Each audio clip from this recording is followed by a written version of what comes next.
Pertanyaannya, kenapa Ustadz saya selalu berdoa tapi rasa-rasanya nggak terkabul? Kenapa saya selalu meminta tapi kok ditundanya begitu lama? Mintanya sudah bertahun-tahun tertentu, memohonnya sudah lama, tapi sampai sekarang belum terkabulkan juga. Barangkali, mohon maaf, kita akan termasuk dalam golongan yang mungkin bukan sekedar ditunda dengan panjang, tapi boleh jadi termasuk yang ditolak doanya. Karena prinsip doa itu seharusnya terkabul, tapi ada orang-orang tertentu yang tatkala meminta, Allah tidak akan mengabulkannya sepanjang hidupnya, kalau dalam masih keadaan seperti itu.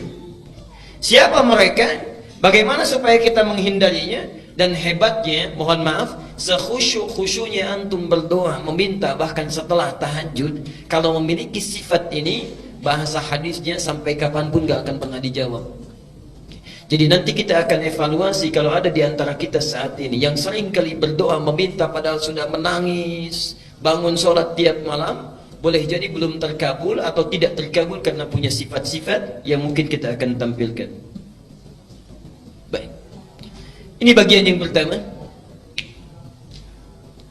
Sudah?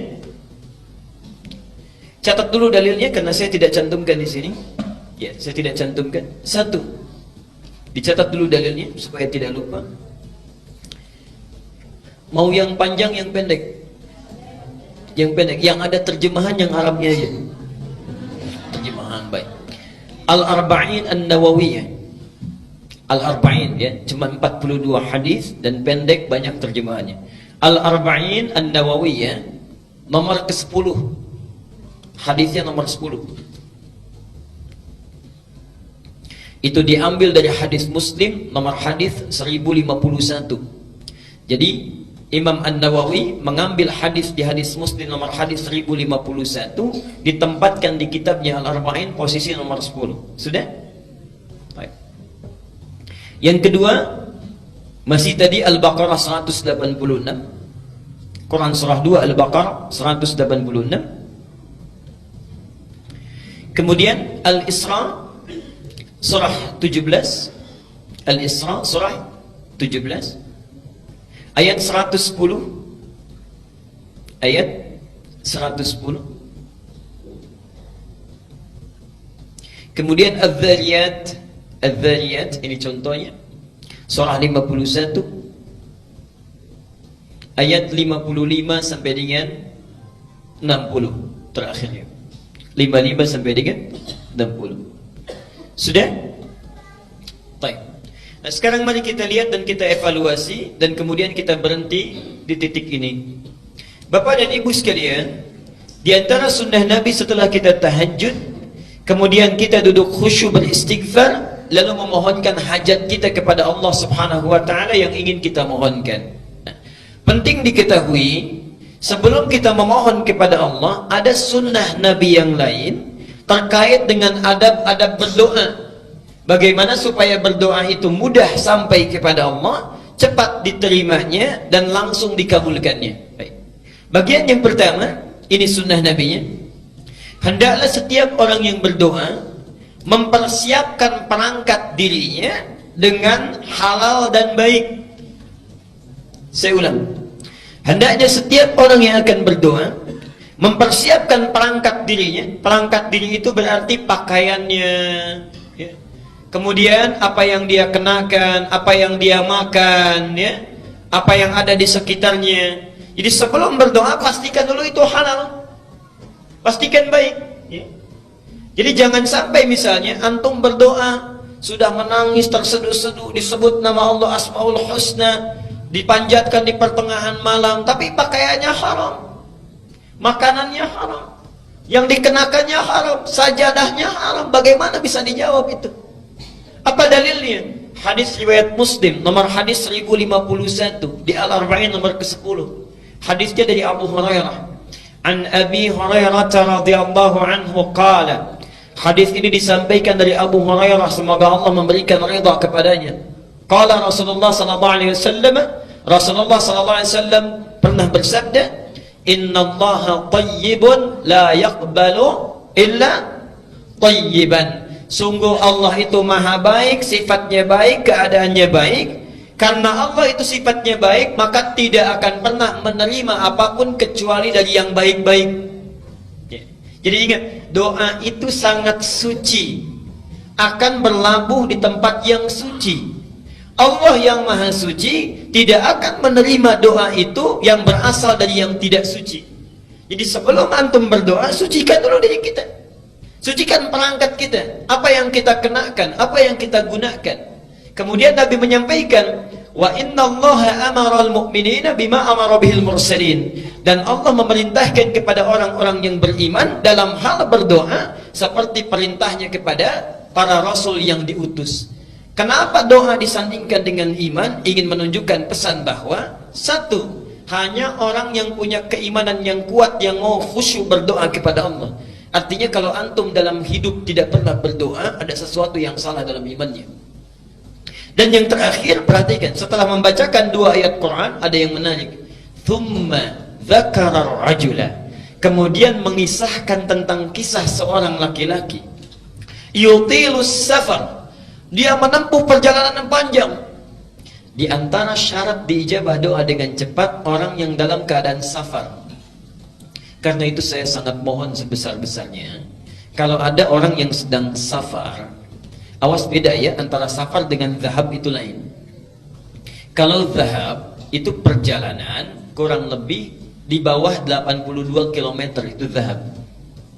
Jadi kalau Bapak Ibu menempuh perjalanan di bawah 82 km, 0 sampai 82, itu zahab namanya. Zahaba yadhhabu. Ana al-yawm adhhab ila Jami' al-Azhar. Saya hari ini akan pergi ke Masjid Al-Azhar. Dekat ya? Enggak sampai 80 kilo. Itu zahab. Tapi kalau lewat dari situ, apalagi panjang sekali, sudah zona waktunya berubah, itu disebut dengan safar. Safar. Orangnya disebut dengan musafir. Kalau orang sudah musafir, sudah safar, berlaku beberapa ketentuan hukum. Satu, boleh dia menjamak, bahkan boleh dia qasar.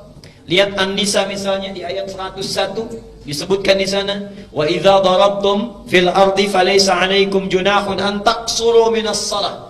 Kalau Anda bepergian di muka bumi dengan jarak yang cukup jauh, tidak ada dosa kalau ingin mengqasar salat. Yang kedua, ini yang paling hebat, dan ini yang harus betul-betul kita renungkan dan praktekkan. Dalam keadaan safar itu, Allah akan cepat mendengar dan mengabulkan doa yang dipanjatkan. Jadi kalau Bapak Ibu sedang safar, daripada banyak membicarakan hal yang tidak perlu, lihat sana sini dikomentari, kadang-kadang menggosipkan orang lain, tinggalkan yang tidak penting. Kenapa tidak diisi dengan zikir dan doa? Barangkali cara Allah saking sayangnya kepada kita, orang lain doanya belum dikabulkan, ibu bapak dibuat safar supaya saat safar itu Allah mengabulkan doa yang belum terkabul itu. Jadi kalau ada yang ingin sedang umrah, berangkat umrah, atau perjalanan dari sini ke Jawa, ke Sumatera dan sebagainya, saat di pesawat, di kereta, di bis, ayo perbanyak doa. Barangkali itulah cara Allah untuk mengabulkan doa kita, ya. Subhanallah. Itu bagiannya yang pertama. Nah, orang ini sudah memenuhi syarat yang pertama, doanya mesti terkabul, yutilus safar. Tidak cukup dengan itu, asy'atha aghbara. Dan subhanallah, saking capeknya, sampai pakaiannya sudah kumal, wajahnya sudah berantakan, penuh dengan debu. Jadi orang ini datang jauh-jauh untuk berdoa mendekat kepada Allah. Satu perjalanan yang dikabulkan, safarnya, doanya cepat dikabulkan oleh Allah, adalah perjalanan yang diniatkan karena Allah subhanahu wa ta'ala. Tapi ada satu perjalanan hebat yang bukan safar, walaupun dekat, tapi kalau kita berdoa, saat itu dikabulkan doanya oleh Allah subhanahu wa ta'ala. Itulah perjalanan orang yang menuntut ilmu.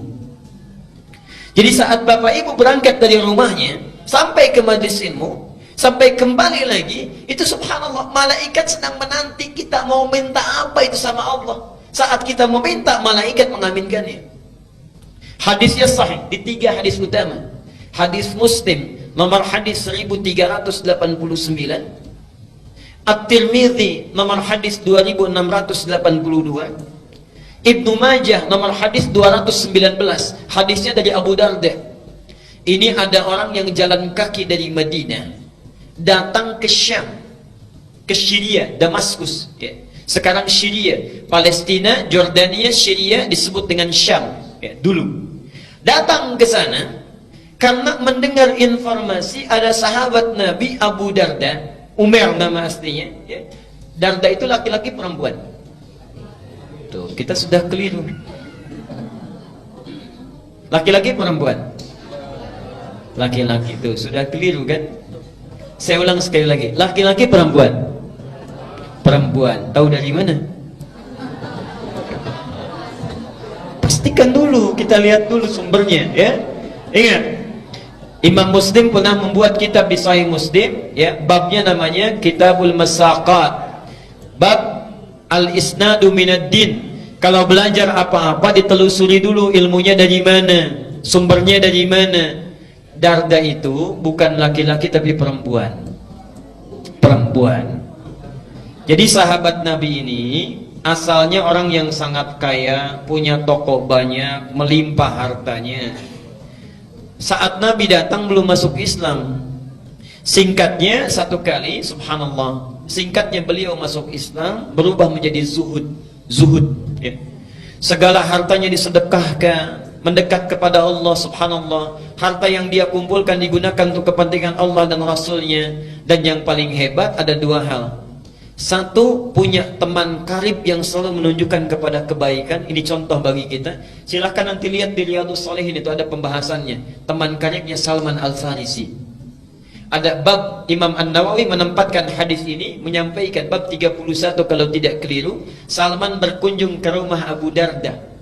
Saat itu Abu Darda sedang puasa. Ketika Salman disuguhi, kata Abu Darda, silahkan makan. Kata Salman, kenapa engkau tidak makan? Saya puasa, saya tidak akan pernah makan sebelum engkau juga makan bersama saya. Ada banyak kisah yang bisa kita gali itu.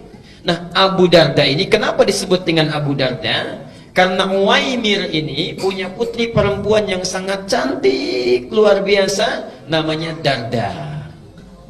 Darda inilah ditaksir banyak orang, sampai saat itu ditaksir oleh gubernur Syams. Tidak perlu saya sebutkan orangnya. Ditaksir ingin dinikahi, maharnya besar luar biasa, tapi subhanallah ditolak oleh Abu Darda ini dengan kalimat yang sangat indah sekali.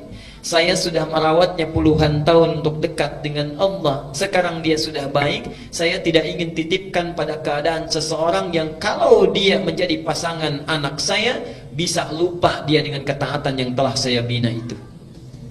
Anda bisa bayangkan, kalau bapak ibu misalnya punya anak perempuan, dilamar oleh orang kaya, punya kedudukan besar, segala bisa dikabulkan, diterima atau sulit untuk ditolak?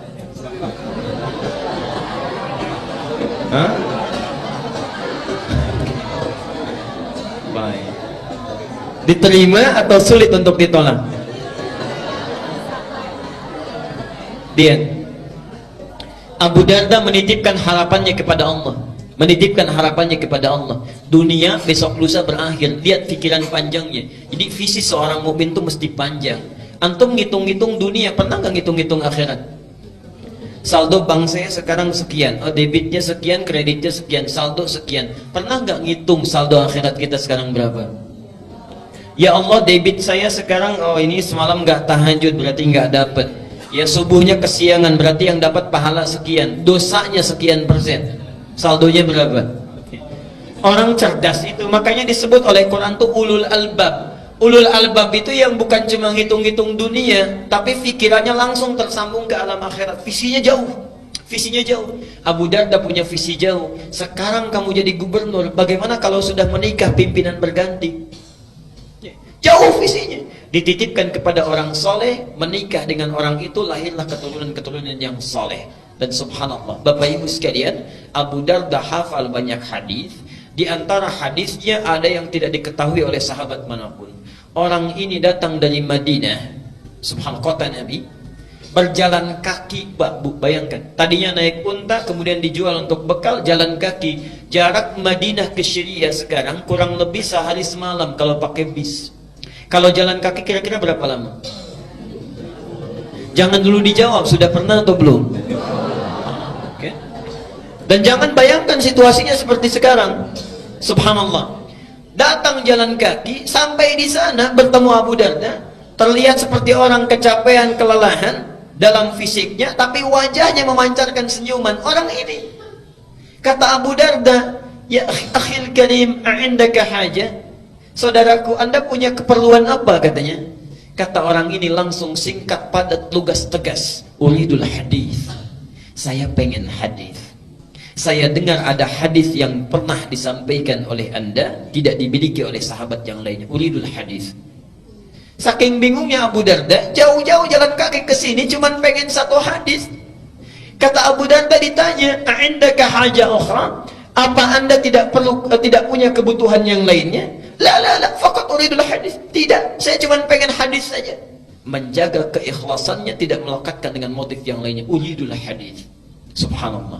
Perhatikan, orang jalan kaki tidak ada fasilitas yang memadai untuk mendapatkan satu hadis saja ditempuh perjalanan. Untuk dapat satu hadis, antum yang fasilitasnya banyak, yang punya sepeda, yang punya motor, masjidnya bahkan ada yang di samping rumahnya, saat ta'lim fasilitasnya bagus, direkam juga, ustadznya datang sendiri, masih nggak mau tersentuh untuk ta'lim. Dengan cara apa lagi? Dengan cara apa lagi mesti difasilitasi? Dan itu bukan 1-2 hadis, kadang-kadang satu pertemuan bisa 3-5 hadis. Ada muridnya Imam Malik datang, saya ingin hadis katanya. Ditolak oleh Imam Malik, tidak. Nunggu di luar sampai bosan, kata Imam Malik pada yang bantu beliau, khadim beliau, cambuk dia katanya.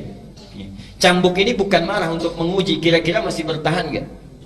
Ketika dicambuk sampai 40 kali, dicambuk, Anda zalim kepada saya, kata orang ini.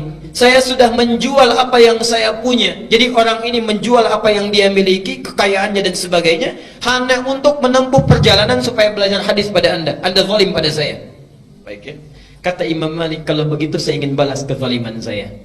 Apa yang bisa saya lakukan? Berikan saya hadis sesuai dengan cambukan yang telah tadi diberikan.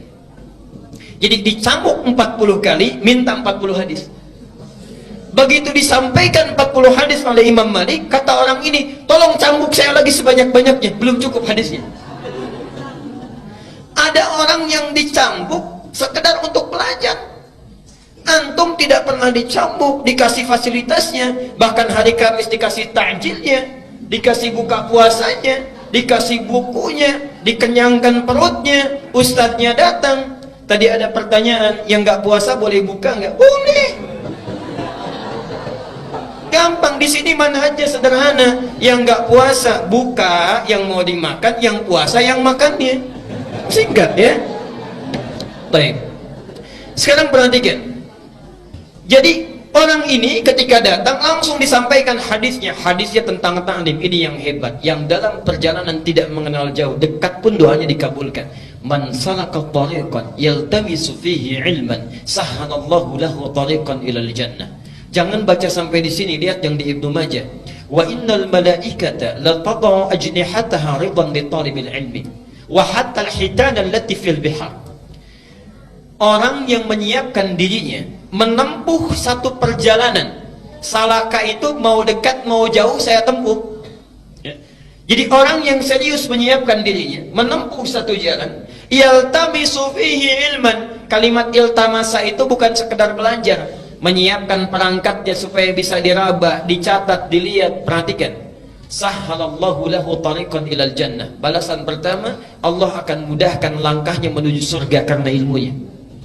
Yang kedua, perhatikan, wa innal malaikata, setiap dia akan berangkat, malaikat itu membentangkan sayapnya, ridhan li talibil ilmi, memberikan ridha kepada para penuntut ilmu. Ridhanya malaikat itu punya 2 makna. Satu, memohonkan ampunan, al-istighfaru lahu. Dan yang kedua, mengaminkan doa setiap yang dimohonkan oleh para penuntut ilmu. Jadi tolong pakai ini sunnahnya. Setiap berangkat dari rumah sampai sini, sampai pulang lagi, gunakan sunnahnya. Jangan cuma di jalan lihat pohon bagus, dikomentari bagus. Lihat rumah orang-orang yang bangun, kita yang komentar. Lihat orang jalan olahraga, kita bawakan, sampaikan pada teman. Duh, orang itu ya jam segini olahraga, harusnya taklim. Udah dia tuh. Banyak yang dibawa. Kenapa kita tidak gunakan dengan zikir istighfar pada Allah? Perbanyak doa mendekat kepadanya. Subhanallah, itu taklim. Nah, orang tadi datang jauh-jauh, itu sudah cukup baginya doanya dikabulkan. Apalagi tujuannya ingin berdoa. Yang lebih hebat, yamuddu yadayhi ila sama, mengangkat tangannya ke langit begini. Thumma qala, kemudian mengatakan, ya Rabb, ya Rabb, disebut Asmaul Husna. 3 syarat doa mestinya terkabul dengan cepat. Apa kata Nabi? Fa anna yustajabu lidzalik. Gimana doa kamu bisa dijawab? Famat'amu haramun wa mashrabu haramun wa malbasu haramun wa ghudhiya biharamin. Makanannya haram, minumannya haram, pakaian yang dikenakannya haram, dan perangkat kehidupannya berasal dari yang haram. Orang seperti ini, perhatikan kalimatnya, yustajab itu bukan fi'il madhi tapi fi'il mudhari. Mudhari itu bentuknya past tense continuous future. Jadi orang ini kapanpun meminta, sesulit apapun, menangis darah apapun, gak akan pernah dijawab oleh Allah Subhanahu wa ta'ala selama perangkat hidupnya itu haram. Karena itu bertakwalah kepada Allah. Kita berhenti dulu di bagian yang pertama ini. Jadi kalau antum ingin segera dikabulkan doa oleh Allah, maka coba lihat diri kita sebelum berdoa. Ada yang haram tinggalkan, yang kurang perbaiki, yang sudah bagus pertahankan dalam kehidupan.